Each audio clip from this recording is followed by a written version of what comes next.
بسم اللہ الرحمن الرحیم. میں ویڈیو یہ بات ریکارڈ پر لانے کے لیے بنا رہا ہوں کہ آج کل میں خدا نخواستہ مجھے کوئی نقصان پہنچتا ہے، میری ٹیم کے کسی ممبر کو کوئی نقصان پہنچتا ہے، ہمارے کسی ساتھی کی جان جاتی ہے، تو قانون نافذ کرنے والے اداروں کو یہ معلوم ہو کہ اس کے پیچھے کون ہو سکتا ہے.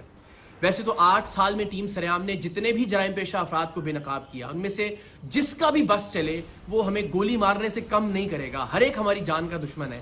سوشل میڈیا پر بھی یہ لوگ ان کے ہماری اکثر کیمپینز چلاتے رہتے ہیں. لیکن یہ معاملہ ذرا مختلف اس طرح سے ہے کہ میرے دائیں جانب آپ جس شخص کو دیکھ رہے ہیں، یہ پولیس یونیفارم بھی جعلی ہے، یہ شخص بھی جعلی ڈی ایس پی ہے، اس کی گاڑی پر لگی سرکاری نمبر پلیٹ بھی جعلی ہے، اور یہ اور اس کے جعلی پولیس اہلکاروں کا گینگ اغوا برائے تاوان کا کام کرتا تھا، جسے 3 سال پہلے ٹیم سریام نے اپنی جان لٹرلی ہتھیلی پر رکھ کر بے نقاب کیا تھا. رینجرز کے ساتھ ہم نے کارروائی کی تھی. اس گینگ میں ہمارے لوگ شامل رہے اور اغوا برائے تاوان کی اس کی کارروائیوں کو خفیہ کیمروں پر ریکارڈ کیا، ایسی صورت میں کہ اگر اسے پتہ چل جاتا کہ یہ لوگ ٹیم سریام کے لوگ ہیں تو وہ اسی وقت انہیں گولی مارتا، گریز نہیں کرتا گولی مارنے سے. کیونکہ انہی کارروائیوں کے دوران جب ہم یہ خفیہ کیمرے پہ ریکارڈنگ کر رہے تھے، اس نے ایک لڑکی کو اغوا کرنے کے دوران مزاحمت پر اسے بے جھجک گولی مار دی تھی، اور پھر بعد ازاں وہ عباسی شہید اسپتال میں زیر علاج بھی رہی تھی.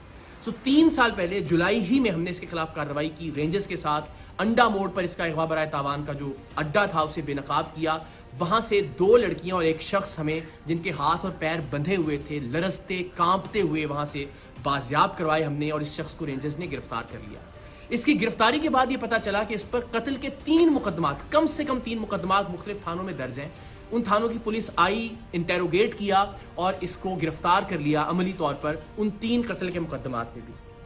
لیکن سبحان اللہ، اللہ اس ملک کے نظام انصاف کو بہتر کرے کہ لوور کورٹ سے تو اس کی بیل خارج ہوتی رہی، لیکن 3 سال بعد ہائی کورٹ سے اس شخص کی ضمانت منظور ہو گئی. اور یہ شخص جو 3 قتل کے مقدمات میں مطلوب تھا، جسے ہم نے ثبوتوں کے ساتھ رینجرز کے ساتھ جا کے بازیاب کروایا تھا، جس وقت رینجرز نے اور ہم نے یہ کارروائی کی اس وقت اس کے اغوا برائے تاوان کے اڈے سے 3 لوگ جن میں 2 لڑکیاں شامل تھیں وہ زنجیروں میں بندھے ہوئے وہاں سے بازیاب ہوئے. لیکن اس کے باوجود یہ شخص معاشرے میں باہر آ گیا، اور باہر آنے کے بعد اس نے کیا کیا، وہ شخص جو ہمارا خیر خواہ تھا، جسے آپ انفارمر بھی کہہ سکتے ہیں، جس نے ہمارے اراکین کو اس کے گینگ میں شامل کروایا تھا، اور وہ بیچارہ اب تک 4 گھر اس کے خوف سے تبدیل کر چکا تھا. اس نے اس کا گھر تلاش کیا، اس کے گھر میں جا کے پستول کے زور پر اسے نیند کی گولیاں کھلائیں، نقاب اڑھایا، اپنے دوسرے ساتھی کو اسی ہمارے ساتھی کی چابی دی کہ گاڑی سٹارٹ کرے اور دروازے کے باہر لے آئے، اور اس کو اپارٹمنٹ سے نیچے اتار کر لے کر آیا.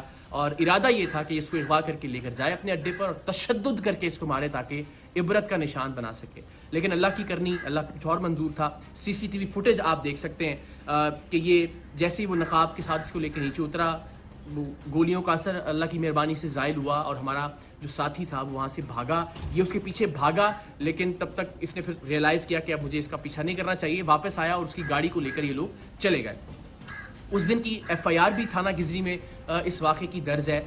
لیکن اس شخص کے جنون کا عالم آپ یہ دیکھیے کہ یہ بے دھڑک ہو کر گولی چلاتا ہے. اس شخص کو بھی اغوا کرنے آ گیا 3 سال جیل میں رہنے کے باوجود بھی. ہماری جان تو حاضر ہے پاکستان کے لیے، ہمارا خون حاضر ہے ہر وقت پاکستان کے لیے. ہم ہر جگہ سریعام جاتے ہیں، ایونٹس کے اندر لوگوں کے درمیان موجود ہوتے ہیں، ریکارڈنگز کر رہے ہوتے ہیں. یہ زندگی تو حاضر ہے اس کاز کے لیے.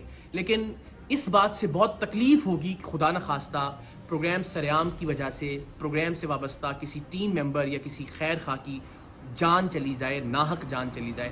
تو آپ سب سے میری یہ ریکویسٹ ہے کہ اب تک ہم نے جو بھی کنٹریبیوٹ کیا ہے سوسائٹی کے لیے، ہم نے کبھی کچھ نہیں مانگا. میری صرف یہ ریکویسٹ ہے کہ اگر آپ میں سے کوئی بھی شخص اس شخص کو جانتا ہے جس پر 3 قتل کی ایف آئی آریں ہیں، اب اس اغوا کی کوشش کی ایف آئی آر بھی ہو گئی، جو ہم نے لوگ بازیاب کروائے تھے رینجرز کے ساتھ جا کر اس کی ایف آئی آر بھی موجود ہے، اس کے کرائم کے تمام تر ریکارڈنگز بھی موجود ہیں. اگر آپ اس کو جانتے ہیں، اس کے ٹھکانے کے بارے میں جانتے ہیں، تو پلیز پولیس کی ہیلپ لائن پر یا رینجرز کی ہیلپ لائن پر آپ ضرور کال کر کے بتائیے اس شخص کے بارے میں تاکہ اس کو گرفتار کیا جا سکے. ونس اگین، میری زندگی کا معاملہ نہیں ہے اور نہ ہی میری زندگی کا مسئلہ ہے. اللہ نے چاہا تو ظاہر جرات قبر میں ہے. ہمارا ایمان ہے، ہمارا یقین ہے کہ اسے کوئی ٹال نہیں سکتا. لیکن کسی ایسے شخص کی جس نے نیک نیتی کے ساتھ ٹیم سریام کی مدد کی، یا ٹیم سریام کی باقی اراکین جو پروڈیوسرز ہیں، ڈائریکٹرز ہیں، ان کو کسی طرح کا نقصان پہنچے، تو یہ بڑا ناقابل تلافی نقصان ہوگا میرے لیے زندگی بھر کے لیے. تو آپ سب سے ریکویسٹ ہے پلیز اس شخص کے بارے میں آپ کوئی بھی انفارمیشن رکھتے ہیں تو آپ شیئر کیجئے. کم سے کم یہ ضرور کیجئے کہ اس ویڈیو کو میکسیمم شیئر کیجئے اپنے واٹس ایپ گروپس میں، سوشل میڈیا پر، تاکہ زیادہ سے زیادہ لوگوں تک یہ پہنچ سکے اور شاید کسی ایسے شخص تک یہ پہنچ جائے جو اس شخص کے بارے میں، جو جعلی ڈی ایس پی ہے وجی، اس کے بارے میں کوئی معلومات پولیس کو یا رینجرز کو دے سکتا ہو۔ باقی مجھے، میری ٹیم کو اور خاص طور پر ہمارے ساتھی کو اپنی دعاؤں میں یاد رکھیے۔ اللہ تعالیٰ پاکستان کا حامی و ناصر ہو۔ پاکستان زندہ باد۔